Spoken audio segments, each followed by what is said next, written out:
रात नहीं ख्वाब बदलता है, रात नहीं ख्वाब बदलता है, मंजिल नहीं कारवां बदलता है। जज्बा रखे हरदम जीतने का, किस्मत बदले या न बदले वक्त ज़रूर बदलता है। हेलो दोस्तों, मैं अनुराधा कुमारी आप सभी को अनु जनरल स्टडी में स्वागत करती हूँ। दोस्तों, आज हम बिहार दरोगा से संबंधित फुल प्रैक्टिस सेट के बारे में डिस्कशन करेंगे, जो बिहार दरोगा के प्रारंभिक एग्जाम में हमें बहुत मदद करेगी। चलिए दोस्तों, हम इसको स्टार्ट करते हैं। क्वेश्चन नंबर हमारा पहला है, हाल ही में भारतीय प्रधानमंत्री नरेंद्र मोदी को किस देश के प्रतिष्ठित सैन्य सम्मान लीजन ऑफ मेरिट से सम्मानित किया गया है? तो देखिए, हम ऑप्शन को नहीं देखेंगे, डायरेक्ट आंसर देखेंगे और इसके बारे में कुछ बेसिक जानकारियाँ भी लेंगे, जिससे हमें सिर्फ क्वेश्चन से संबंधित ही आंसर हम बताएंगे आप सभी को। ठीक है, देखिए, जैसे कि लीजन ऑफ द मेरिट का किनको दिया गया है और किस देश ने दिया है? तो अमेरिका ने। ठीक है दोस्तों, किसने दिया है? अमेरिका ने। भारत अमेरिका के संबंधों को मजबूती लाने के लिए भारतीय प्रधानमंत्री नरेंद्र मोदी को दिसंबर 2020 में अमेरिका के सर्वोच्च सैनिक सम्मान, कौन सा है? सैनिक सम्मान लीजन ऑफ मेरिट से सम्मानित किया गया। यह सम्मान पाने वाले पहले प्रधानमंत्री है। ठीक है, कौन से? पहले प्रधानमंत्री है। क्वेश्चन नंबर 2 पे चलते हैं। देश की पहली चालक रहित मेट्रो रेल का परिचालन कहाँ किया गया है? तो चालक रहित मेट्रो रेल का परिचालन अभी हाल ही में 2021 में ही किया गया है। कहाँ किया गया है? दिल्ली एनसीआर में। ठीक है, कहाँ? दिल्ली एनसीआर में। देश की पहली पूर्णतः स्वचालित चालक रहित मेट्रो रेल दिल्ली की मेजेंटा लाइन पर 37 किलोमीटर रूट मार्ग पर दिल्ली एनसीआर में संचालित किया गया है। ठीक है, और भारत का पहला मेट्रो रेल कौन सा था? कोलकाता मेट्रो रेल, जिसकी शुरुआत 1984 में हुआ था। ठीक है, चलिए आगे बढ़ते हैं। क्वेश्चन नंबर 3 है 1 जनवरी 2021 से भारत सुरक्षा परिषद का अस्थायी सदस्य बना है। इसके संबंध में कौन सा कथन सत्य है? पहला का है ऑप्शन, भारत 2 वर्ष के लिए अस्थायी सदस्य के रूप में चुना गया है। भारत 8वीं बार सुरक्षा परिषद का अस्थायी सदस्य बना है। भारत के साथ 4 अन्य देश नॉर्वे, मैक्सिको, आयरलैंड, केन्या भी अस्थायी सदस्य बने हैं। तो देखिए, इसका आंसर जो होगा तीनों सही है, यानी भारत 2 वर्षों के लिए अस्थायी सदस्य बना है, 8वीं बार सुरक्षा परिषद का अस्थायी सदस्य बना है, और इसके साथ में 4 अन्य देश शामिल हुए हैं, नॉर्वे, मैक्सिको, आयरलैंड और केन्या। ठीक है, देखिए ये याद रखिएगा, नॉर्वे, मैक्सिको, आयरलैंड और केन्या। ठीक है, ये अफ्रीका का देश है, 2 हमारा यूरोप का है और 1 उत्तरी अमेरिका का है। तो इसलिए इसका आंसर होगा डी, ऑप्शन नंबर डी। देखिए, ये हमारा ना भारत अस्थायी सदस्य इंडोनेशिया के स्थान पर बना है। ठीक है, इंडोनेशिया के स्थान पर। इसी तरह हम देख लेते हैं कि G20 का शिखर सम्मेलन जो होता है इंडोनेशिया के बाद ही अपना 2023 में क्या करेगा? सम्मेलन का अध्यक्षता करेगा। देखिए, 2022 में कौन करेगा? इंडोनेशिया। 2023 में कौन करेगा? भारत। तो इसी तरह कनेक्ट करके याद हो जाएगा। ठीक है, चलिए आगे बढ़ते हैं। क्वेश्चन नंबर 4 है, नासा द्वारा प्रायोजित आर्टेमिस मिशन का संबंध किससे है? आर्टेमिस, तो देखिए आर्टेमिस का संबंध है चंद्रमा से। ठीक है, नासा आर्टेमिस मिशन के तहत 52 वर्षों के बाद 2024 में चंद्रमा पर अंतरिक्ष यात्री उतारेगा। ठीक है, कब उतारेगा? 2024 में। चलिए आगे बढ़ते हैं। क्वेश्चन नंबर 5 है, दिसंबर 2020 में यूनेस्को ने किस देश की हॉकर संस्कृति को सांस्कृतिक विरासत की प्रतिनिधि सूची में शामिल किया है? तो देखिए, इसका आंसर होगा सिंगापुर। ठीक है, क्या होगा? सिंगापुर। हॉकर संस्कृति जो है ना, ये सिंगापुर का एक खाना बनाने वाली, यानी खाना एकत्रित करने वाला, यानी खाना यहाँ पे बेचा जाता है। ठीक है, यहाँ पे जहाँ जैसे कि चाइना, भारत और सिंगापुर के लोग यहाँ पे एकत्रित होते हैं, यहाँ पे खाना बनाया जाता है। ठीक है, ये सिंगापुर का प्रमुख सांस्कृतिक विरासत में शामिल हुआ है। ठीक है, चलिए आगे बढ़ते हैं। क्वेश्चन नंबर हमारा कितना है? क्वेश्चन नंबर 6 है कि लाइट हाउस परियोजना का संबंध किससे है। ठीक है, लाइट हाउस परियोजना, तो इसका होगा पर्यावरण अनुकूल मजबूत घर प्रदान करने से। देखिए, इसका लाइट हाउस परियोजना की शुरुआत ना प्रधानमंत्री नरेंद्र मोदी ने 1 जनवरी 2021 को वीडियो कॉन्फ्रेंसिंग के दौरान शुरू किया था। इसमें 1000 मकान को बनाया जाएगा। ठीक है, 1000 मकान बनाए जाएंगे। देश के 6 शहरों के एक प्रायोगिक योजना के लिए चुना गया। ठीक है, चलिए आगे बढ़ते हैं। क्वेश्चन नंबर 7 है, भारत का पहला बौद्ध थीम पार्क किस राज्य में बनाया गया है। देखिए, बौद्ध थीम पार्क, इसमें लोग कंफ्यूजन करेंगे बिहार, क्योंकि बौद्ध बिहार से संबंधित है। ठीक है, नहीं, इसका आंसर होगा पहला बौद्ध थीम पार्क कहाँ है, एमपी में। ठीक है, एमपी में क्यों बनाया गया है, क्योंकि यहाँ पे सांची का स्तूप है, जो कहाँ है, मध्य प्रदेश के रायसीना जिले के सांची में अशोक द्वारा बनाया गया यह स्तूप है, जो कि बौद्ध धर्म से संबंधित है। ठीक है, यहीं पे बौद्ध थीम पार्क खोला गया, और किसके लिए, पर्यटन को बढ़ावा देने के लिए एमपी सरकार इसकी शुरुआत कर रही है। चलिए आगे, क्वेश्चन नंबर 8, फीफा विश्व कप 2022 का आयोजन किस देश में किया गया। यानी फीफा 2022 का खेल का आयोजन से क्वेश्चन हमेशा पूछा जाता है, इसलिए खेल का आयोजन को हम अच्छी तरह से आप सब देख ले। फीफा विश्व कप 2022 का आयोजन कतर में किया जाएगा। ठीक है, 2022 में 4 साल पर आयोजन होता है। और अगला 2026 में हमारा होगा यूएसए, मैक्सिको और कनाडा। देखिए, ये उत्तरी अमेरिका का तीनों देश है, तो ये साथ ही साथ में तीनों सटा हुआ है, यूएसए, कनाडा और मैक्सिको। ठीक है, ये 2026 में आयोजन करेगा फीफा का। चलिए आगे बढ़ते हैं। क्वेश्चन नंबर 9 है, निम्नलिखित में से किस राज्य को डिजिटल इंडिया 2020 अवार्ड से सम्मानित किया गया है। तो देखिए, इसका आंसर होगा बिहार। क्या होगा, बिहार। डिजिटल इंडिया से सम्मानित किया गया है बिहार को। ये होगा कोरोना काल में लोगों के बैंक खाते में सीधे आर्थिक मदद पहुंचाने के लिए बिहार को डिजिटल इंडिया अवार्ड 2020 से सम्मानित किया गया। अभी हम लोग ने पढ़ा था कि 500 रुपया मोदी सरकार के द्वारा शुरू किया गया था। ठीक है, तो वो उसी से संबंधित ये योजना के लिए बिहार सरकार को पुरस्कृत किया गया था। हाल ही में भारत की पहली एयर टैक्सी सेवा का परिचालन किस राज्य में किया गया। तो देखिए, एयर टैक्सी सेवा, तो ये होगा हमारा हरियाणा। ठीक है, ये हमारे देश की पहली एयर टैक्सी सेवा है, जो चंडीगढ़ से हरियाणा के हिसार के लिए शुरू हुआ। ठीक है, यहाँ के मुख्यमंत्री मनोहर लाल खट्टर के द्वारा यह शुरुआत किया गया।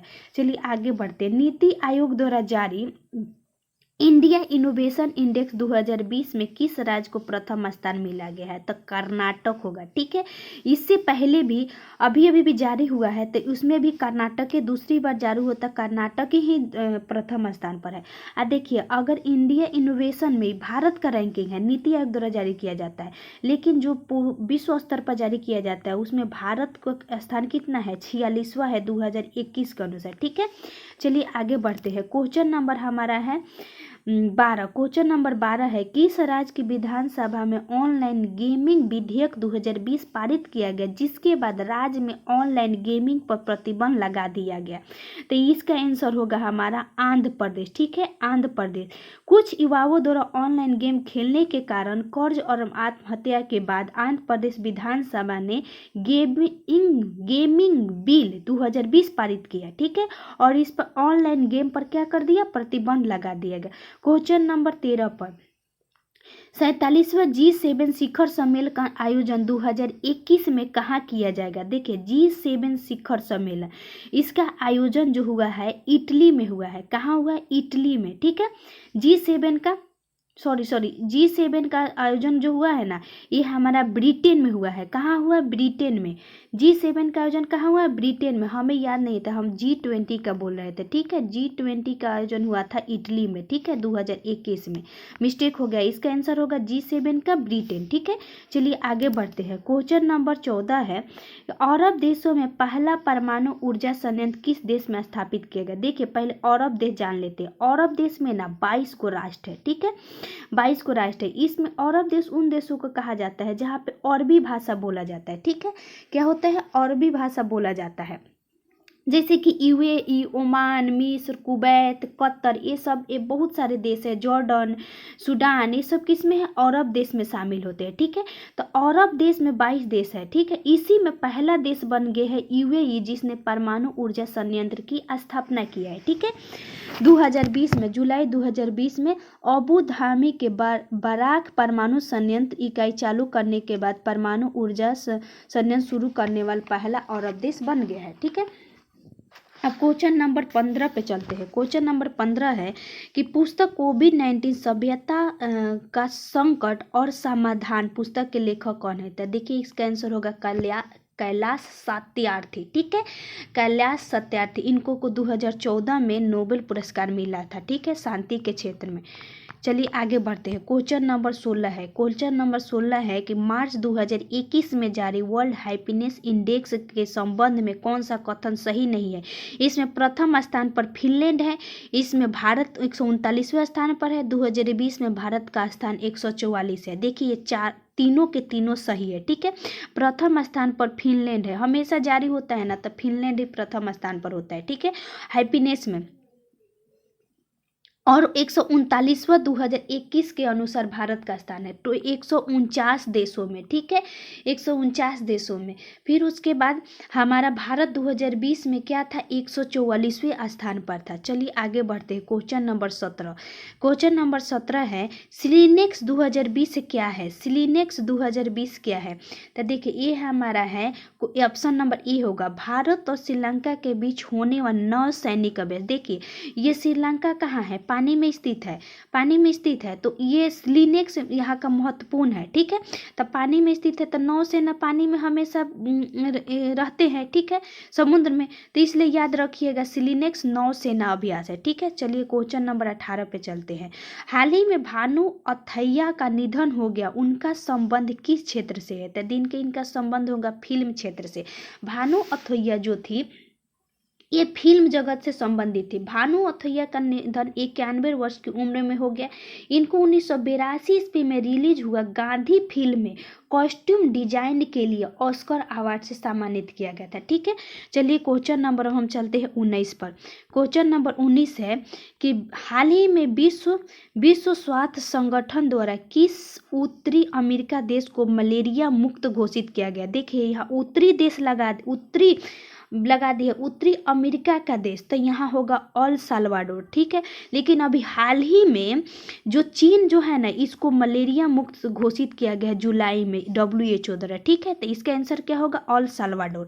क्वेश्चन नंबर 20, एशिया का सबसे लंबा मंदिर रोपे किस राज्य में स्थित है? तो देखिए एशिया का सबसे बड़ा मंदिर रोपे गुजरात में स्थित है। ठीक है, चलिए आगे बढ़ते हैं। यह गिरनार पर्वत अंबाजी मंदिर तक दूरी तय करेगा। ठीक है, क्वेश्चन नंबर 21, रणजी ट्रॉफी 2021 का किताब किस टीम ने जीता है? ठीक है, रणजी ट्रॉफी, तो देखिए इसका आंसर होगा 2020 का सौराष्ट्र ने जीता है, और इसका 2021 में आयोजन पर प्रतिबंध लगा दिया गया था। 87 वर्ष बाद पहली बार जब हुआ है कि रणजी ट्रॉफी पर रोक लगा दिया गया था, लेकिन 2020 पूछे तो सौराष्ट्र ने जीता था। ठीक है, चलिए आगे बढ़ते हैं। क्वेश्चन नंबर हमारा है 22। क्वेश्चन नंबर 22 है वर्ष 2020 में लोकमान्य तिलक नेशनल अवार्ड किसे दिया गया? तो लोकमान्य तिलक नेशनल अवार्ड किसे दिया गया? तो इसका आंसर होगा सोनम वांगचुक। ठीक है, क्या होगा, सोनम वांगचुक। युवाओं में इनको दिया गया, युवाओं में नवीन एवं रचनात्मक प्रवृत्ति को बढ़ावा देने के लिए इनको दिया गया। ठीक है, चलिए क्वेश्चन नंबर 23 पे चढ़ते हैं। हाल ही में चर्चा में रहा हिंदू उत्तराधिकार अधिनियम किस वर्ष लाया गया था? ठीक है, इसका आंसर होगा 2005। ठीक है, देखिए हिंदू उत्तराधिकार अधिनियम 2005 में लाया गया था। सर्वोच्च न्यायालय ने हालिया निर्णय में पुरुष अधिकारियों के समान हिंदू महिलाओं को पैतृक संपत्ति में उत्तराधिकार एवं सहदायक अधिकार का विस्तार किया है। ठीक है, चलिए आगे पढ़ते हैं। यानी हिंदू उत्तराधिकार अधिनियम में अभी चर्चा में था कि पुरुष और महिलाओं को पैतृक संपत्ति में बराबर हकदार होंगे। क्वेश्चन नंबर 24 है, नई शिक्षा नीति 2020 के संबंध में कौन सा कथन असत्य है।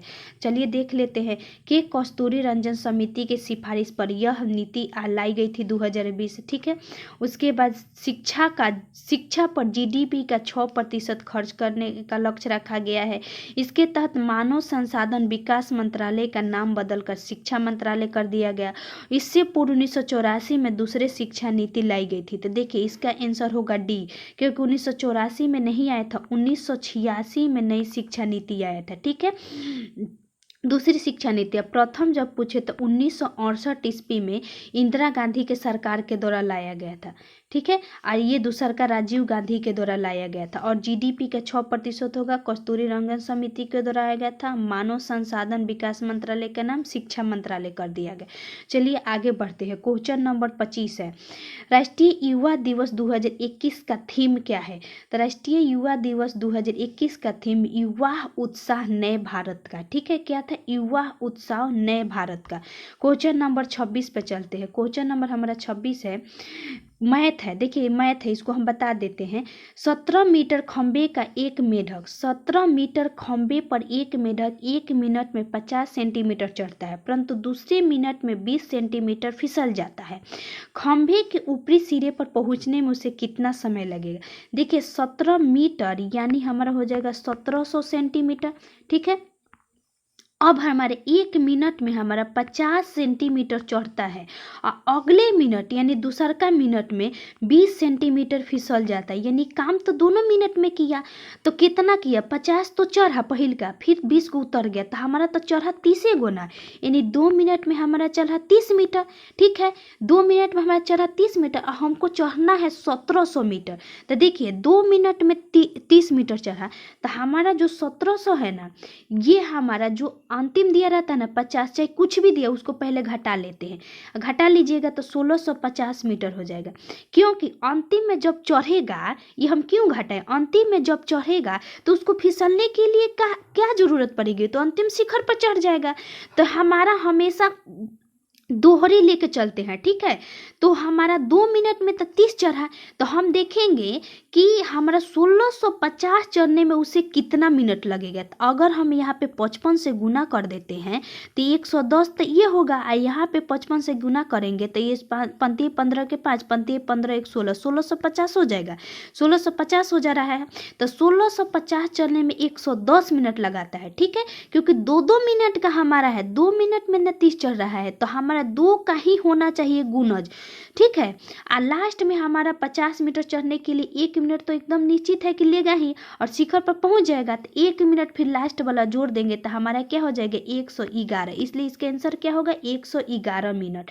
चलिए आगे बढ़ते हैं। क्वेश्चन नंबर 27 पर, क्वेश्चन नंबर 27 है कि अमित ने वेतन का 8%, अशोक ने वेतन का 12% बराबर है। ठीक है, सोहन का वेतन अशोक के वेतन का आधा है। यदि सोहन का वेतन इतना दिया है तो अमित का वेतन क्या है, ये हमारा क्या है, रेशियो वाला है। ठीक है, पहले हम निकाल लेते हैं। क्वेश्चन जो कह रहा है ना इसके अनुसार चलेंगे। क्वेश्चन क्या है, अमित के वेतन का, यानी मान लीजिए कि अमित है, अमित के वेतन का 8%, चाहे प्रतिशत लिखिए चाहे प्रतिशत का मतलब होता है 100, बराबर हमारा बोल रहा है कि अशोक के वेतन के, यानी अशोक के वेतन का कितना है 12% के बराबर है। ठीक है, तो पहले हम इसको अलग अलग कर लेते हैं, कट जाएगा 100 से 100, तो ए का 8% बराबर अशोक का 12%, यानी इसको दोनों को बाटा में ला लीजिएगा तो इधर बाटा में जाएगा, यानी अमित बाटा में अशोक, अमित बाटा में अशोक, तो हमारा क्या हो जाएगा 12/8, तो ये हमारा हो जाएगा 12, 4 दूना के 8, यानी 3:2 हो गया। यानी हमारा अमित बटा में अशोक कितना था, अमित बटा में अशोक था 3/2। उसी तरह आगे बढ़ेंगे, सोहन का वेतन अशोक के वेतन का आधा है, यानी सोहन का वेतन जो है अशोक के वेतन का हमारा क्या है आधा है, तो इसको इधर ला दीजिए, तो सोहन बटा में अशोक हो जाएगा, सोहन बटा में अशोक हो जाएगा, तो हमारा 1/2 हो जाएगा। तो देखिए सोहन तो 1 है और अशोक हमारा 2 है, यहाँ पे हमारा था अमित 3 अशोक 2, अशोक दोनों में बराबर है, तो हमको बराबर अनुपात बराबर करने की कोई ज़रूरत नहीं, हम सीधे लिख लेंगे अमित 3 और शोक हमारा क्या हो जाएगा 2, और क्या है यहाँ सोहन, सोहन 1, क्योंकि सोहन हमारा क्या है 1 है, यहाँ सोहन 1 है तो हम यहाँ 1 कर लेंगे। और सोहन का ही दिया है 8000, ये हमारे 1 बराबर दिया है 8000, ठीक है, 1 बराबर 8000 दिया है तो हमारा क्या हो जाएगा, किसका पूछ रहा है, अमित का पूछ रहा है, तो अमित 3 है तो इसमें 3 से गुना करेंगे, यानी 8 के 2400 हो जाएगा, क्या हो जाएगा आंसर इसका 2400। आशा करते हो आप सभी को ये आसानी से समझ में आ रही होगी। चलिए आगे बढ़ते हैं। क्वेश्चन नंबर 28 है, एक व्यक्ति एक मेज को खरीद कर 20% हानि पर बेचता है। यदि वह इसे 20% कम में खरीदता और 48 रुपया अधिक में बेचता तो उसे 30% का लाभ होता।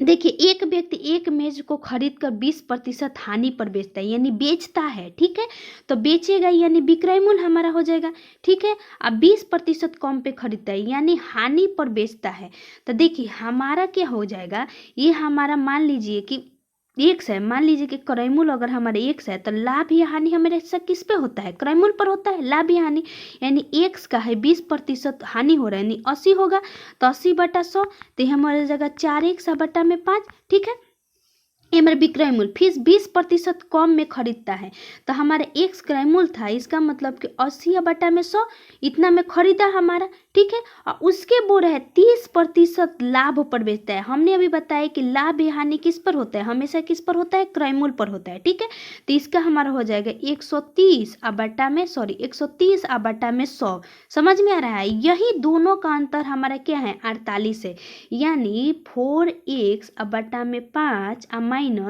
हमने निकाला था 4x/5, सॉरी यहाँ पे पहले ये होगा ना, 12 वाला हो जाएगा ना, यानी हमारा क्या था विक्रय मूल्य, क्या था हमारा 4x गुने 130/100, ये हमारा क्या था नया विक्रय मूल्य आया था, और दोनों में क्या पहले वाला क्या था 4x/5 इक्वल टू 48। इसी को हम सॉल्व करेंगे तो हमारे x का मान क्या हो जाएगा, x का मान हम निकालेंगे तो हमारा आ जाएगा 200, ठीक है दोस्तों, तो यही हमारे आंसर हो जाएगा। क्रय मूल्य पूछ रहा है और क्रय मूल्य हमने 1 से माना था, इसको हल कर लीजिएगा। देखिए, ए किसी काम को 9 दिनों में करता है, बी 15 दिनों में करता है, सी 10 दिनों में करता है, यानी ए 9 दिन में तो बी 15 दिन में और सी हमारा 10 दिन में। आगे बोल रहा है बी तथा सी ने कार्य का प्रारंभ किया और 2 दिन, देखिए यहाँ हमारा है 2 दिन बाद काम छोड़कर चले गए, तो शेष कार्य को ए कितने दिन में करेगा, तो ए 9 है, बी हमारा 15 है, सी 10 है, यानी तीनों के एलसीएम क्या हो जाएगा हमारा 90 हो जाएगा। तो हमारा किस क्षमता से करेगा 10, और बी हमारा बी क्या होगा 5 की क्षमता से करेगा, सॉरी बी 6 के क्षमता से करेगा, और सी हमारा क्या 9 के क्षमता से करेगा।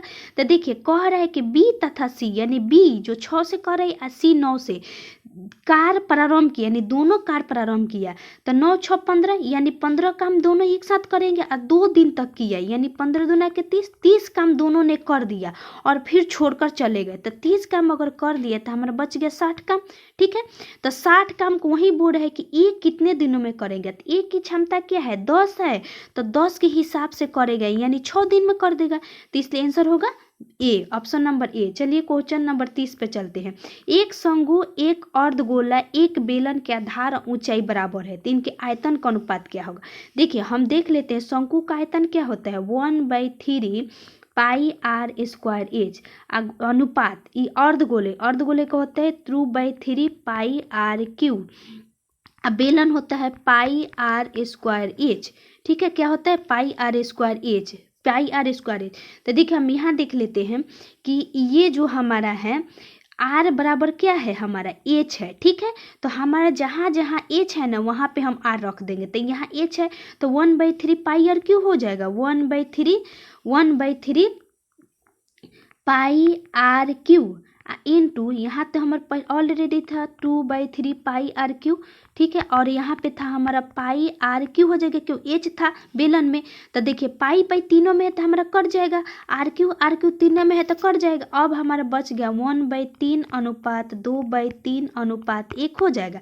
तो नीचे जो होता है ना अनुपात निकालने के लिए उसका एलसीएम ले लेते हैं, तो इसका 3 हो जाएगा, ठीक है, क्योंकि यहाँ पे कुछ नहीं है 3। अब इसको गुना करते हैं, 3 में करिएगा तो 1 हो जाएगा, तो यहाँ बच गया 1, और यहाँ 2/3 है तो फिर 3 से कट जाएगा, तो यहाँ बच जाएगा 2, और यहाँ पे हमारा 3 रखिएगा तो कुछ नहीं है, तो 3 एकम 3, तो यानी 1:2:3 आंसर हो जाएगा, ठीक है। कौन सा होगा? ऑप्शन नंबर बी हो जाएगा हमारा। चलिए आगे बढ़ते, आशा करती हूँ आप सभी को आसानी से समझ में आ गया होगा। क्वेश्चन नंबर 31 है, निम्नलिखित में से किस हड़प्पा स्थल से चावल की खेती का प्रमाण मिला है? तो देखिए चावल की खेती का प्रमाण 2 जगहों से मिला है, लेकिन यहाँ ऑप्शन में क्या है? ए है, यानी ऑप्शन नंबर बी में लोथल है ना, ये सही है। एगो रंगपुर है जो कि मादर नदी के किनारे स्थित है, यहाँ से भी चावल की भूसी का प्रमाण मिला है, ठीक है। क्वेश्चन नंबर 32, जैन धर्म के दूसरे तीर्थंकर कौन थे? तो प्रथम तीर्थंकर तो सब पता ही होगा, दूसर के तीर्थंकर जो है ना, प्रथम तीर्थंकर तो ऋषभदेव थे, दूसर के तीर्थंकर पूछ रहा है तो इसका होगा अजीतनाथ। देखिए अजीतनाथ का क्या था? हाथी था, यानी पहला का था हमारा था बैल, यानी 60 जिल को हम कहते हैं, और इनका था हाथी, और तीसरका जो थे उनका हमारा क्या था? घोड़ा था। ये घोड़ा था, ठीक है दोस्तों, घोड़ा। उसके बाद हम देखते हैं सुमित नाथ, ठीक है, कौन सा है? सुमित नाथ हमारा 5वां थे। कौन थे? 5वां। पहले का था हमारा ऋषभदेव का 60 हो जाएगा, और दूसरा का अजीतनाथ का घोड़ा, अजीतनाथ का हाथी, संभवनाथ का घोड़ा, और सुमतिनाथ जो थे ना ये 5वें तीर्थंकर थे, ठीक है दोस्तों। कौन से थे? 5वें तीर्थंकर। चलिए हम आगे बढ़ते हैं, क्वेश्चन नंबर चलते हैं 33 पे। क्वेश्चन नंबर 33 है, कुशीनारा निम्नलिखित में से किस महाजनपद की राजधानी थी? तो कुशीनारा जो थी ना मल्ल जनपद की राजधानी थी। यहीं पे हमारा स्वामी महावीर की मृत्यु हुआ था, ठीक है दोस्तों। किनका मृत्यु हुआ था? महावीर का मृत्यु हुआ था। तो यह मल्ल देश की राजधानी कहाँ थी? कुशीनारा। ये क्वेश्चन पूछता है कि किस जनपद में महावीर की मृत्यु हुई थी? तो मल्ल जनपद में, ठीक है। चलिए हम इसके बारे में देखिए। सूरसेन का कहाँ है? मथुरा राजधानी है। अवंती की 2 राजधानी थी, उत्तरी अवंती की राजधानी उज्जैनी, दक्षिणी अवंती की राजधानी महिष्मती थी, ठीक है। और अस्मक की राजधानी पोटली। यह दक्षिण भारत का एकमात्र महाजनपद है जिसकी राजधानी कहाँ थी? पोटली या पोतन। कहाँ था? पोटली या पोतन। चलिए आगे बढ़ते हैं, क्वेश्चन नंबर हम चलते हैं, क्वेश्चन नंबर हम 34 पे चलते हैं। क्वेश्चन 34 कहाँ है हमारा? यहाँ है। क्वेश्चन नंबर 34 हमारा है, सीरिया के शासक एंटियोकस प्रथम ने अपने दूत डाइमेकस को किसके दरबार में भेजा था? तो देखिए इसका आंसर हो जाएगा हमारा, डाइमेकस को बिंदुसार के दरबार में भेजा था, ठीक है। किसके दरबार में भेजा था? बिंदुसार के दरबार में। अब आगे बढ़ते हैं क्वेश्चन नंबर 35 पर। किरातार्जुनियम के रचयिता कौन थे? तो इसका आंसर होगा भारवी, ठीक है, भारवी। देखिए एक ये पूछता है महेंद्र वर्मन जो थे ना हमारा मत विलास, म से महेंद्र, म से म, यानी मत विलास प्रहसन की रचना किया था, ठीक है। किसका? मत विलास प्रहसन की रचना किया था। यह पल्लव वंश के शासक थे, ठीक है, पल्लव वंश से संबंधित है। और दंडी के एक पूछता है हमारा 10 कुमार चरित्रम, किसका है? दंडी का, ठीक है। चलिए आगे, क्वेश्चन नंबर 36, तुर्कान ए चहलगानी का गठन दिल्ली सल्तनत के किस शासक ने किया था? तो देखिए तुर्कान ए चहलगानी 40 सरदारों का एक संगठन था, ठीक है। इसमें इसका गठन तो किया था इल्तुतमिश ने, यही पूछेगा समाप्ति किसने किया था? तो बलबन ने। इल्तुतमिश का दिल्ली सल्तनत का वास्तविक संस्थापक माना जाता है, ठीक है। क्वेश्चन नंबर 37, निम्नलिखित में से कौन सैयद वंश का संस्थापक है? तो इसका आंसर होगा खिलजी खां, यानी संस्थापक पूछेगा तो खिलजी खां, और अंतिम पूछेगा तो अलाउद्दीन आलम शाह। इसका शासनकाल कब था? 1414 से लेकर 1451 तक। ये पूछता है कि कितने वर्षों तक शासन किया था? 37 वर्षों तक। चलिए आगे, इलाही संवत की शुरुआत किस मुगल शासक ने किया था? तो देखिए इलाही संवत की शुरुआत ना अकबर ने किया था। इसी से संबंधित इलाही धर्म था, ठीक है। इलाही धर्म की शुरुआत भी अकबर ने किया था, जो 1582 ईस्वी में किया था। और संवत पूछेगा ना तो 83 ईस्वी में। पहले धर्म 82 में, संवत 83 में। चलिए आगे बढ़ते हैं। क्वेश्चन नंबर 39 है, मुगल बादशाह अकबर ने किसे जरी कलम की उपाधि दी थी? तो जरी कलम की उपाधि ना मोहम्मद हुसैन कश्मीरी को मिला था। जरी यानी जरी कलम की उपाधि किसको मिला था? मोहम्मद हुसैन कश्मीरी। जरी लास्ट में री है, जरी, तो इसी तरह कश्मीरी, ठीक है दोस्तों, जरी। एक और आता है हमारे सीरी कलम, किसका है? सीरी कलम।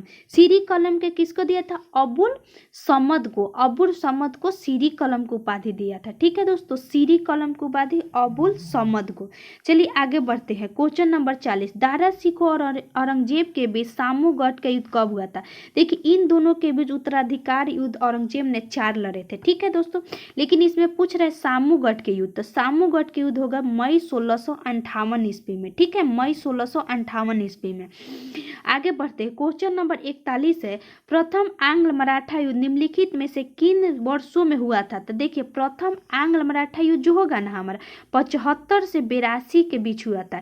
इसकी संधि की समाप्ति हुआ था सालाबाई की संधि। किसके? सालाबाई की संधि के द्वारा इसकी समाप्ति हुआ था। ये कब हुआ था? 1582 ईस्वी में।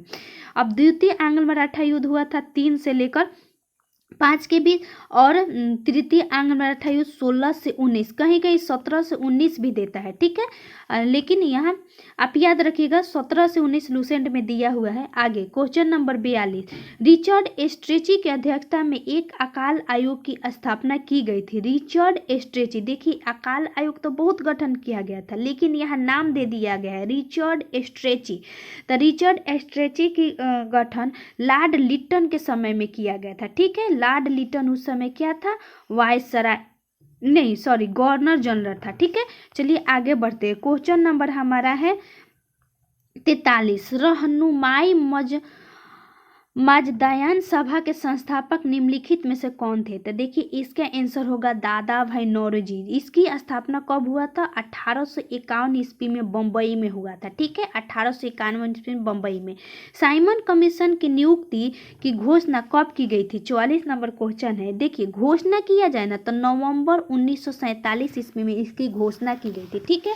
और पूछता कि ये आया कब था? तो देखिए ये आया था 1948, ये भारत आया था 3 फरवरी 1928 ईस्वी को आया था, ठीक है, 1928 ईस्वी में। और ये अपना रिपोर्ट कब पेश किया था? तो 1929 ईस्वी में अपना रिपोर्ट पेश किया था, ठीक है, यानी नवंबर 1927 में 8 नवंबर डेट पूछता है, 8 नवंबर को गठन हुआ था, आया था 3 फरवरी 1928 ईस्वी को, अपना रिपोर्ट पेश किया था 1929 ईस्वी में, ठीक है। 1919 के अधिनियम को जांच करने के लिए इसकी गठन किया गया था, ठीक है। क्वेश्चन नंबर आगे बढ़ते हैं। अमृत बाजार पत्रिका के संपादक कौन थे? तो इसका आंसर होगा शिशिर कुमार घोष, ठीक है दोस्तों, शिशिर कुमार घोष। क्वेश्चन नंबर 46, निम्नलिखित में से कौन ग्रह ग्रह है? देखिए अंतःग्रह का मतलब होता है ना पृथ्वी और सूर्य के बीच जो ग्रह हो गए ना उसको अंतर्ग्रह कहते हैं। यानी सूर्य के बाद होता है बुध शुक्र तब पृथ्वी, यानी बुध शुक्र हो गया जाएगा बीच में, ठीक है। तो ये ऑप्शन नंबर ए हो जाएगा। क्वेश्चन नंबर 47, देखिए सामान्यतः ऑफशोर की स्थिति होती है। तो देखिए ऑफशोर, अप है अप यानी ऊपर, तब सबसे पहले ऊपर क्या होगा? लास्ट में क्या होगा? 4 जुलाई। तो ऑफशोर तो 4 जुलाई को, उपशोर वहीं पूछता है तो 3 जनवरी को होता है, ठीक है। इस दिन अधिकतम दूरी होते हैं, अप मतलब ऊपर यानी बहुत दूर चला गया, यानी अधिकतम दूरी कब होगा? जुलाई में। अगला क्वेश्चन नंबर 48, क्वेश्चन नंबर 48 है, एम्फीबोलाइट निम्नलिखित निम्न में से किसके रूपांतरण से बनी शैल है? एम्फीबोलाइट, तो देखिए इसका आंसर हो जाएगा बेसाल्ट। एम्फीबोलाइट एवं शिस्ट बेसाल्ट आग्नेय चट्टानों के रूपांतरण से बनी शैलें है। क्वेश्चन नंबर 49 है, पलाया किसके द्वारा निर्मित निक्षेपात्मक स्थल रूप है? तो देखिए इसका आंसर होगा पलाया। प से पलाया, प से पवन, ठीक है, कौन होगा, प से पवन। इसमें और आता है कि बालुका स्तूप, यानी बालू से, यानी पवन के द्वारा ही बालू उठा उठा के लेके चला जाता है ना, तो एगो स्तूप बन जाता है, तब बालिका स्तूप। बरखान, लोयस, लोयस भी हमारा पवन के द्वारा ही बनता है, ठीक है। क्वेश्चन नंबर 50, निम्नलिखित में से कौन प्रायद्वीपों का प्रायद्वीप कहा जाता है। तो देखिए, प्रायद्वीपों का प्रायद्वीप यानी इसमें बहुत सारे क्या है, प्रायद्वीप है, यानी बहुत सारे देशों के ना 3 तरफ से पानी घेरा हुआ है, इसीलिए प्रायद्वीपों का प्रायद्वीप कहा जाता है यूरोप महाद्वीप को, ठीक है। और चलिए आगे बढ़ते हैं। क्वेश्चन नंबर 51, पश्चिमी घाट किस प्रकार के पर्वत का उदाहरण है। तो पश्चिमी घाट ना होगा हमारा अवशिष्ट पर्वत का उदाहरण है, अवशिष्ट पर्वत, यानी पूर्वी घाट एवं पश्चिमी घाट दोनों अवशिष्ट पर्वत का ही उदाहरण है, ठीक है। इसके अलावा विंध्याचल भी भारत में है, अरावली है, सतपुरा है, पारसनाथ है, महादेव है, ये सब अवशिष्ट पर्वत का उदाहरण है। क्वेश्चन नंबर 52, पेंटागोनिया मरुस्थल किस देश में स्थित है। तो पेंटागोनिया जो है ना अर्जेंटीना में स्थित है, ठीक है, अर्जेंटीना में स्थित है। क्वेश्चन नंबर 53 पे चलते हैं। 53 नंबर क्वेश्चन है हमारा कि निम्नलिखित में से कौन सी जल संधि जावा सागर को हिंद महासागर से जोड़ती है। तो देखिए, जावा सागर को हिंद महासागर से सुंडा जल संधि जोड़ती है, ठीक है। कौन सी संधि, सुंडा जल संधि। इस जल संधि पर हमने एक वीडियो डाले हुए हैं यूट्यूब पे, आप सभी इसको देख लीजिए, आपको आसानी से समझ में आ जाएगी। विक्टोरिया जलप्रपात किस नदी पर स्थित है। तो देखिए, विक्टोरिया जलप्रपात जो है ना हमारा जाम्बेजी नदी पर है। कहाँ है, जाम्बेजी नदी पर। देखिए, लिम्पोपी नदी जो हमारा मकर रेखा को 2 बार काटता है, ठीक है, जो अफ्रीका में स्थित है। इसी तरह कांगो को ही जायरे नदी कहते हैं, ये हमारा भूमध्य रेखा को 2 बार काटता है। और उसी तरह हमारा कर्क रेखा को भारत में स्थित माही नदी 2 बार काटता है, ठीक है। चलिए आगे बढ़ते हैं। ओजोन परत पाई जाती है, यानी ओजोन परत किस मंडल में पाई जाती है। तो इसका आंसर होगा समताप मंडल, ठीक है, समताप मंडल में। यह परत पराबैंगनी किरणों को अवशोषित करती है और पृथ्वी को सौर ऊर्जा के तीव्र और हानिकारक तत्वों से बचाती है, ठीक है। आगे बढ़ते, क्वेश्चन नंबर 56 है, सबसे छोटी समुद्री तट रेखा वाला राज्य कौन सी है। देखिए, सबसे छोटी पूछ रहा है ना, तो इसमें हमारा हो जाएगा गुजरात। वहीं 12 पूछता था हमारा, सॉरी, सबसे छोटी पूछ रहा है तो गोवा होगा, वहीं हमारा 12 पूछता तो गुजरात होता। और 2 नंबर पे हमारा होता है आंध्र प्रदेश, ठीक है, आंध्र प्रदेश। यही पूछता कि सबसे छोटी समुद्री तट रेखा वाला राज्य एवं केंद्र शासित प्रदेश कौन है। तो इसमें होगा अंडमान निकोबार, ठीक है, यूटी में, ठीक है, वही लगा देता था। ऐसे राज्य पूछता है तो गुजरात होता है, दूसरे नंबर पे आंध्र प्रदेश होता है, या छोटा में हमारा गोवा होता है। क्वेश्चन नंबर 57, मिक्किर पहाड़ियां निम्नलिखित में से किस राज्य में है। तो देखिए, मिक्किर की पहाड़ियां हमारा असम राज्य में स्थित है। कहाँ है, असम राज्य में। मिक्किर पहाड़ियां असम राज्य में स्थित है। इसके अलावा डाफला, मिरी, अबोर, मिश्री अरुणाचल प्रदेश में है, ठीक है। कौन सा, 4 प्रमुख पहाड़ियां है, डाफला, मिरी, अबोर, मिश्मी, ठीक है। क्वेश्चन नंबर 58, कौन सा चैनल लक्षद्वीप को मालदीव से अलग करती है। तो देखिए, लक्षद्वीप को मालदीव से 8 डिग्री चैनल होती है। चैनल को भी हम एक बहुत अच्छे से बता दिए हैं कि चैनल कौन सी चैनल कहाँ स्थित है, किसको किसको अलग करती है, ठीक है। कौन सी चैनल कहाँ स्थित है और किन किन जगहों को अलग करती है, इसके बारे में हमने एक बार पढ़ चुकी है, ठीक है। देखिए, तो ये हमारा होगा मालदीव से लक्षद्वीप 8 डिग्री चैनल। हमने इंडिया का मैप ऐसे होता है, यहाँ पे था मालदीव, तो 8 डिग्री चैनल हमारा अलग करता है, फिर 9 डिग्री चैनल, फिर 10 डिग्री चैनल, फिर डंकन पास, फिर 11 डिग्री चैनल, ऐसे ऊपर जाता है, ठीक है। तो पहले हमारा हो जाएगा 8 डिग्री चैनल। उसके बाद क्वेश्चन नंबर 59 है, उरी परियोजना निम्नलिखित में से किस नदी पर स्थित है। तो उरी परियोजना जो है ना हमारा झेलम नदी पर स्थित है, ठीक है। उरी परियोजना और तुलबुल परियोजना, एक पूछता है कि तुलबुल परियोजना कहाँ स्थित है, तो झेलम नदी पर। क्वेश्चन नंबर 60, कोयना किस नदी की सहायक नदी है। देखिए, सहायक नदी है ना, क्वेश्चन पूछता है हमेशा, दरोगा पिछले दरोगा में पूछा गया था, इस बार भी पूछे, तो आप सभी सहायक नदियों को एक बार ध्यान पूर्वक देख ले तो देखिए कोयना किस नदी की सहायक नदी है, तो कोयना जो हमारा होगा ना कृष्णा की सहायक नदी है। देखिए हम कृष्णा की प्रमुख सहायक नदियां देख लेते हैं। कृष्णा का पहले तो होगा हमारा, आसानी से हमने बताया था कि कृष्णा नदी किसका, दूध गंगा एवं पंचगंगा, यानी कृष्णा जी की पूजा करने के लिए दूध की आवश्यकता होती है और पंचामृत बनाया जाता है दूध में, तब पंचगंगा यानी पंचामृत, पंचगंगा, दूध गंगा पंचगंगा पहले याद कर लीजिए। फिर उसके बाद तुंग भ्राता याद कर लीजिएगा, घाट प्रभा याद कर लीजिएगा, माल प्रभा, और मूसी और भीमा, मूसी और भीमा, इसके साथ साथ कोयना। ठीक है, निम्नलिखित में से किस वर्ग के जंतु समतापी होते हैं, समतापी यानी इसका ताप समान होता है। ठीक है, तो इसका आंसर होगा पक्षी। ठीक है, क्या होगा, पक्षी, पक्षी, पक्षी वर्ग के जंतु समतापी होते हैं। ठीक है, और जैसे कि हमर मत्स्य होगा, उभयचर होगा, और सरीसृप जो होगा ना असमतापी होता है। क्या होता है, असमतापी होता है। चलिए आगे बढ़ते हैं। क्वेश्चन नंबर हमारा होता है 62। केचुआ शोषण करते हैं, केचुआ किसके द्वारा शोषण करते हैं, तो इसका आंसर होगा त्वचा के द्वारा। किसके द्वारा, त्वचा के द्वारा केचुआ शोषण करते हैं। आगे बढ़ते हैं क्वेश्चन नंबर 63 पे। क्वेश्चन नंबर 63 है, निम्नलिखित में से कौन एक कोशिकीय जीव नहीं है। देखिए एक कोशिकीय जीव नहीं है, तो इसका आंसर होगा हमारा कवक। ठीक है, कवक बार बार ये ऑप्शन में दे देता है, कवक, जीवाणु, पैरामीशियम, अमीबा। ठीक है, ये अलग अलग करके डाल देता है, उसमें कवक डाल दे एक रहता है, तो हमेशा याद रखिएगा कवक एक कोशिकीय नहीं है, बहुकोशिकीय है। ठीक है, देखिए इसके अलावा हमारा कौन कौन है, अमीबा है, पैरामीशियम है, जीवाणु है, ये सब हमारे क्या है, एक कोशिकीय है। क्वेश्चन नंबर 64, पादपों में कोशिका भित्ति किसकी बनी होती है, तब पादपों में कोशिका भित्ति जो होती है ना सेल्यूलोज की बनी होती है। ये क्वेश्चन भी पूछता है कि यानी पादप और जंतु को किसके द्वारा विभेद किया जाता है, तो यही कोशिका भित्ति के द्वारा ही हम लोग मुख्य अंतर तो ऐसे चार पांच प्रकार से होती है, लेकिन ये हम बार बार पूछता है, ऑप्शन में दे देता है, तो कोशिका भित्ति ये किसकी बनी होती है, सेल्यूलोज की।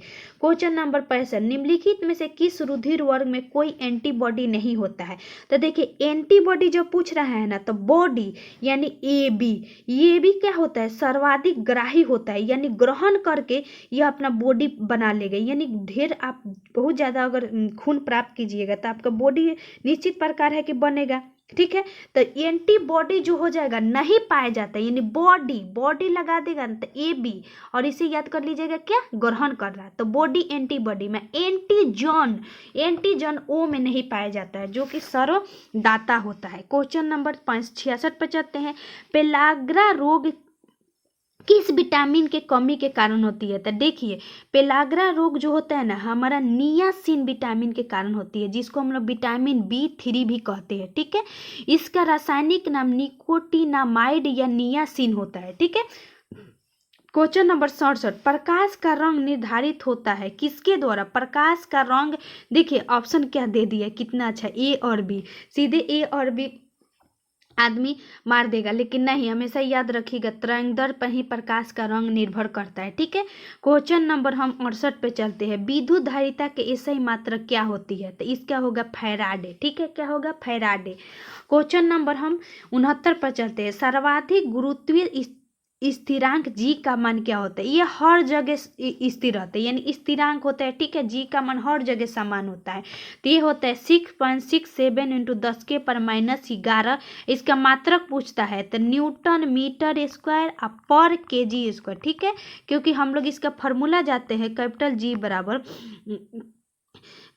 बराबर M1 M2 by R square. ठीक है, R स्क्वायर, एफ G बराबर एफ। ठीक है, M1 M2 into R square, तो एफ बराबर क्या हो जाएगा, Newton, M 2 metre, high R square मतलब ये क्या होता है, पर KG स्क्वायर, इसका क्या हो जाएगा, M1 M2 into R square. चलिए आगे बढ़ते हैं। अगला है क्वेश्चन नंबर 70, निम्नलिखित में से किसका तरंगदैर्घ्य सबसे कम होता है, तो देखिए तरंगदैर्घ्य हमेशा पूछा जाता है किसका सबसे कम होता है, तो सबसे हमारा तरंगदैर्घ्य जो होता है ना गामा किरणों के कम होता है। सबसे ज़्यादा हमारा होता है ना दीर्घ रेडियो तरंगे का तरंगदैर्घ्य सबसे ज़्यादा होता है, 1 से लेकर 10⁴ तक होता है। ठीक है, आगे बढ़ते क्वेश्चन नंबर 71। स्वतंत्र रूप से गिर रही किसी वस्तु की गति उदाहरण है। स्वतंत्र रूप से कोई वस्तु गिर रही है तो किसका उदाहरण है? तो देखिए ये होगा एक समान त्वरण का। ठीक है, किसका होगा? एक समान त्वरण का। यदि कोई वस्तु सरल रेखा में चलती है एवं उसका वेग समान समय अंतराल में समान रूप से घटता है या बढ़ता है तो वस्तु के त्वरण को एक समान त्वरण कहते हैं। ठीक है, क्वेश्चन नंबर 72 पे चलते हैं। 20 किलो हर्ज से अधिक की आवृत्ति वाले तरंग होती है। 20 किलो हर्ज, तो देखिए 3 प्रकार की आवृत्तियों को बांटा गया है। 20 हर्ज से नीचे की जो आवृत्ति होती है ना, इसको हम लोग नहीं सुनते हैं। 20 हर्ज से लेकर 20,000 हर्ज के बीच की आवृत्ति को मानव सुन सकता है, जिसको हम श्रव्य कहते हैं। इसको अश्रव्य कहते हैं, जिसको हम नहीं सुन सकते। अब 20 किलो हर्ज के बाद यानी 20,000 हर्ज, किलो हर्ज मतलब 20,000 हर्ज के बाद प्राश्रव्य तरंग है, जिसको जैसे कि कुत्ता, चमगादड़ ये सब सुनता है। ठीक है, ये सबसे उच्च आवृत्ति वाले तरंग दैर्ध्य होते हैं। चलिए आगे बढ़ते हैं। Question number 73। क्वेश्चन नंबर 73 है हमारा कि कांसा निम्नलिखित में से किन धातुओं से मिलकर बना होती है? तो कांसा जो होती है ना, तांबा और टीन से मिलकर बना होता है। किसका? तांबा और टीन से। ठीक है, कांसा। निम्नलिखित में से किसे हारा कासिस कहा जाता है? हारा कासिस यानी हरे कलर का होता है। तो देखिए हारा कासिस जो होता है ना, हमारा फेरस सल्फेट होता है। एक होता है नीला कासिस जो कि कॉपर सल्फेट होता है। एक होता है सफेद यानी सफेद कासिस, मतलब सफेद हमारा होता है, क्या होता है? जिंक होता है। ठीक है, जिंक हम लोग देखा हुआ है। जिंक उजरा कलर का होता है। ठीक है, जिसको हम लोग परत चढ़ाते हैं किसी जंगरोधी पदार्थ पर। ठीक है, तो ये हमारा सफेद कासिस जिंक सल्फेट होता है, नीला कासिस कॉपर और हरा कासिस फेरस। अगला क्वेश्चन नंबर 75। अम्ल वर्षा के लिए उत्तरदायी होती है। तो अम्ल वर्षा के लिए ना NO2 और SO2 होता है, यानी nitrous oxide and sulphur dioxide होते हैं। तो इसलिए ऑप्शन नंबर डी हो जाएगा आंसर। पारा को संग्रहित करने के लिए किस बने पात्र किसके बने होते हैं? तो देखिए इसका आंसर लेड मत मार दीजिएगा, इसका लोहा होगा। ठीक है, क्या होगा? लोहा। पारा को संग्रहित करने के लिए लोहा। Question number 77। निम्नलिखित में से कौन सा तत्व सभी अम्लों में अनिवार्य रूप से उपस्थित होता है? तो देखिए हाइड्रोजन। आप देखते हैं अम्ल में जैसे कि HCl है तो इसमें भी हाइड्रोजन है, H2SO4 है इसमें भी है, HNO3 इसमें भी है। जितने भी अम्ल होंगे ना उसमें अनिवार्य रूप से हाइड्रोजन होगा। चलिए क्वेश्चन नंबर 78। निम्नलिखित में से कौन फिनोल और फॉर्मेल्डिहाइड का बहुलक होती है? तब फिनोल एवं फॉर्मेल्डिहाइड का बहुलक बेकेलाइट होता है। ठीक है, बेकेलाइट। Question number 79। क्वेश्चन 79 है संविधान सभा के अल्पसंख्यक उप समिति के अध्यक्ष निम्नलिखित में से कौन थे? तो देखिए अल्पसंख्यक उप समिति के अध्यक्ष पूछ रहा है ना, तो इसके HC मुखर्जी थे। ठीक है, क्वेश्चन नंबर 80 पर चलते हैं। 80 है किस संविधान संशोधन द्वारा सिक्किम को पूर्ण राज्य का दर्जा दिया गया? तो देखिए यहाँ पूर्ण राज्य है, इसमें दो आता है, एगो सह राज्य बनाया गया और एक पूर्ण राज्य बनाया गया। तो पूर्ण राज्य जब कहेगा तो 36वां संविधान संशोधन 1975 के द्वारा, और सह राज्य जो हम कहेगा तो 35वां संविधान संशोधन 1974 के द्वारा सह राज्य यानी मिलाया गया, सिर्फ भारत में मिलाया गया। ठीक है, चलिए आगे बढ़ते हैं। Question number 81। भारतीय संविधान का कौन सा अनुच्छेद धार्मिक कार्यों के प्रबंध की स्वतंत्रता का अधिकार देता है? तो देखिए इसका होगा 26, आर्टिकल 26।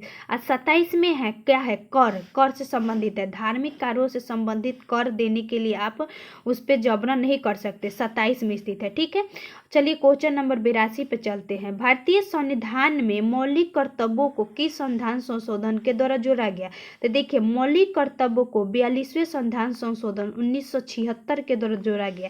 इसकी समिति थी स्वर्ण सिंह समिति। ठीक है, इन्होंने तो पहले आठ ही मौलिक कर्तव्य जोड़ने को बताया गया बोला, लेकिन बाद में संविधान निर्माताओं द्वारा इस पे जो भी मतलब लोग थे इसमें 10 मौलिक कर्तव्यों को पहली बार जोड़ा गया। अब बाद में एक मौलिक कर्तव्य को जोड़ा गया लास्ट में 86वां संविधान संशोधन 2002 के द्वारा। ठीक है, किसके द्वारा? 2002 के द्वारा।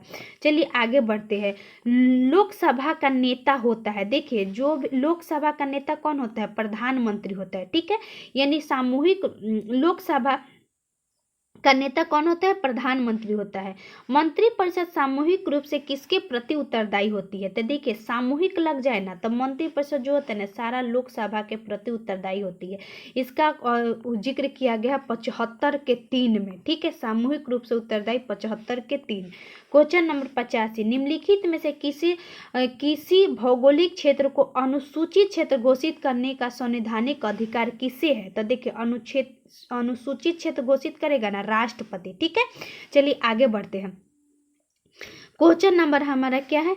86, किसे अस्थाई मित व्ययिता समिति कहा जाता है? अस्थाई मित व्ययिता समिति ना प्राक्कलन समिति कहा जाता है। इसमें 30 सदस्य केवल लोकसभा के ही होते हैं। यह क्वेश्चन पूछा जाता है कि सबसे बड़ा समिति कौन सी होती है? तो प्राक्कलन समिति, जिसमें केवल लोकसभा के ही सदस्य होते हैं। इसमें हमेशा इसके अध्यक्ष सत्ताधारी दल के अध्यक्ष ही हो गए, ठीक है। अभी कौन है? गिरीश बापट इसके अध्यक्ष है, ठीक है दोस्तों। चलिए आगे बढ़ते हैं। अगला क्वेश्चन है हमारा 87 नंबर, किसी राज्य विधानसभाओं में सदस्यों की अधिकतम संख्या, ये क्या है? विधानसभा है, तो विधानसभा में हमेशा 500 होंगे, ठीक है, अधिकतम 500 होता है। अब वहीं लोकसभा पूछता तो 552, ठीक है, और राज्यसभा पूछता तो 250। चलिए आगे बढ़ते हैं। क्वेश्चन यहीं पे न्यूनतम पूछ देता तो 60 होगा, ठीक है, न्यूनतम हमारा अगर पूछता तो 60 होता, लेकिन हम अपवाद में पढ़ते हैं सिक्किम में 32, ठीक है, सिक्किम में 32 हम लोग अपवाद में पढ़ते हैं। चलिए आगे पढ़ते हैं। 88 नंबर, संविधान के किस अनुच्छेद में अवशिष्ट शक्तियों को उल्लेख किया गया था? अवशिष्ट शक्ति ना अनुच्छेद 248 में किया गया, ठीक है, किस में किया गया? 248 में।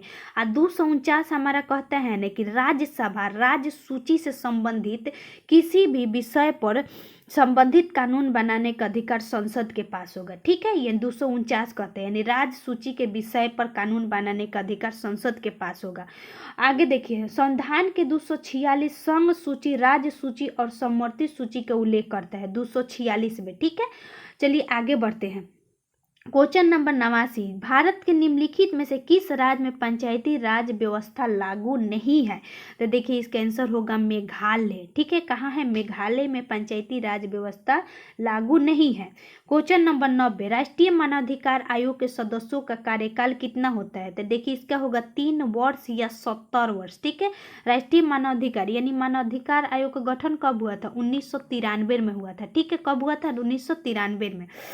इसके सदस्यों का 3 वर्ष से 70 वर्ष होता है। यह सांविधिक संगठन है, संवैधानिक नहीं है, ठीक है दोस्तों, ये पूछता है। चलिए आगे बढ़ते हैं। क्वेश्चन नंबर 91 पर चलते हैं। क्वेश्चन नंबर 91 है हमारा कि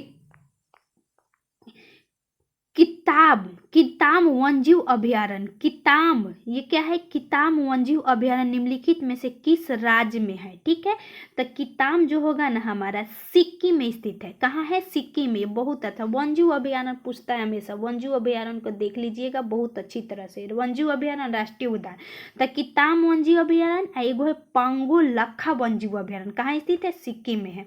चलिए आगे बढ़ते हैं। यूनेस्को द्वारा मानव एवं जैव मंडल कार्यक्रमों की शुरुआत कब हुआ था? ठीक है, यूनेस्को द्वारा मानव और जैव मंडल कार्यक्रमों की शुरुआत 1971 में हुआ था। ठीक है, मानव एवं पर्यावरण के संबंधों में सुधार को वैज्ञानिक आधार प्रदान करने के लिए मानव एवं जैव मंडल कार्यक्रम की शुरुआत यूनेस्को द्वारा 1971 में किया गया था।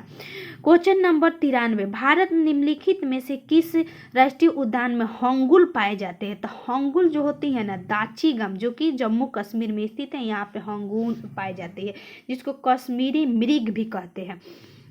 चलिए क्वेश्चन नंबर 94, विश्व स्वास्थ्य संगठन का मुख्यालय कहाँ स्थित है? यानी लगभग डब्ल्यू से कुछ संगठन है जिसका मुख्यालय जेनेवा में स्थित है। ठीक है दोस्तों, चलिए आगे बढ़ते हैं। इसका देखिए देख लेते हैं। 7 अप्रैल को इसका गठन हुआ था, स्वास्थ्य संगठन को 7 अप्रैल 1948 ईस्वी में। ठीक है, इसीलिए 7 अप्रैल को हम लोग स्वास्थ्य दिवस मनाते हैं। ठीक है, WHO। चलिए आगे बढ़ते हैं। गिनी की राजधानी कहाँ है? तो गिनी की राजधानी जो होगा ना क्रोनाको होगा। देखिए इसमें फंसते हैं, गिनी की राजधानी क्रोनाको होगा और गिनी बिसाऊ की राजधानी है, यानी गिनी की राजधानी क्रोनाको होगा, गिनी खुद बिसाऊ की राजधानी है, ठीक है। यानी बिसाऊ की राजधानी क्या होगा? गिनी, और गिनी की राजधानी क्रोनाको। जैसे कि मान लीजिए कि भारत की राजधानी दिल्ली है और दिल्ली की राजधानी नई दिल्ली है, इसी प्रकार है कि गिनी की राजधानी क्या होगा? तो गिनी की राजधानी हमारा क्या होगा? क्रोनाको की राजधानी गिनी। अब चलिए ये देख लेते हैं कि गाम्बिया की राजधानी क्या होता है? बांजुल होता है। गाम्बिया की राजधानी बांजुल। लोम्ब टोंगो की राजधानी है। किसका है? टोंगो की राजधानी। चलिए आगे, क्वेश्चन नंबर 96। बांस नृत्य किस राज्य का प्रसिद्ध लोक नृत्य है? तो बांस और चेराऊ दोनों मिजोरम का लोक नृत्य है, ठीक है। बांस और चेराऊ मिजोरम का लोक नृत्य है। Question number 97। क्वेश्चन नंबर 97 है कि राष्ट्रीय अनुसंधान विकास संगठन का मुख्यालय कहाँ स्थित है? यानी इसको हम लोग कहेंगे DRDO। क्या कहेंगे? DRDO। इसका मुख्यालय हमारा है नई दिल्ली में, जिसकी स्थापना हुआ था 1958 ईस्वी में, ठीक है। इसका भी अध्यक्ष क्या है? जी सतीश रेड्डी। DRDO के ही एक सदस्य जिनको अभी DRDO पुरस्कार किसको देगा? अभी पुरस्कार दे हेमंत पांडे को, ठीक है। आगे बढ़ते हैं। क्वेश्चन नंबर 98 है, सोजिम निम्नलिखित में से किस देश की संसद का नाम है? तो देखिए सोजिम जो होगा ना पोलैंड की संसद का नाम है, ठीक है, पोलैंड की। आयरलैंड का होगा है डेल आयरन, आयरलैंड से ही पकड़ा जाता है डेल आयरन। और संसद मलेशिया का दीवान निगारा हो जाएगा, ठीक है। और ताइवान क्या क्या होता है? युआन। क्या होता है? युआन। चलिए आगे बढ़ते हैं। क्वेश्चन नंबर 99, निम्नलिखित में से किन वस्तुओं की मांग में उपभोक्ता की आय में वृद्धि के साथ गिरावट होती है? तो देखिए यह निम्न स्तरीय वस्तु होती है, जिसको हम लोग गिनीज वस्तु भी कहते हैं, ठीक है। यह निम्न स्तरीय वस्तु जो होती है ना, वस्तुओं की मांग में उपभोक्ता की आय में वृद्धि के साथ गिरावट हो जाती है। यानी कहने का मतलब कि जो कम दाम की वस्तु होती है, तो क्या होती है ना कि अगर जिसको खरीदना होता है उसके पास ज़्यादा आय होती है तो सोचेगा कि हम अच्छा कपड़ा खरीदें, निम्न स्तरीय वस्तु क्यों खरीदें, तो इसलिए उसकी मांग में क्या होती है? गिरावट हो जाती है। क्वेश्चन नंबर 100, लॉरेंज वक्र निम्नलिखित में से क्या प्रदर्शित करती है? तो लॉरेंज वक्र जो होती है ना आय वितरण को प्रदर्शित करती है, ठीक है दोस्तों। आशा करती हूँ आप सभी को टॉप 100 क्वेश्चन आसानी से समझ में आ गया होगा। अगर आप सभी को मेरा यह प्रयास अच्छा लगा हो तो प्लीज़ मेरे वीडियो को लाइक करें, सब्सक्राइब करें एवं दोस्तों के स्टडी ग्रुप में भी शेयर करें। दोस्तों आप सभी को यह वीडियो अच्छी तरह से देखने के लिए थैंक यू सो मच।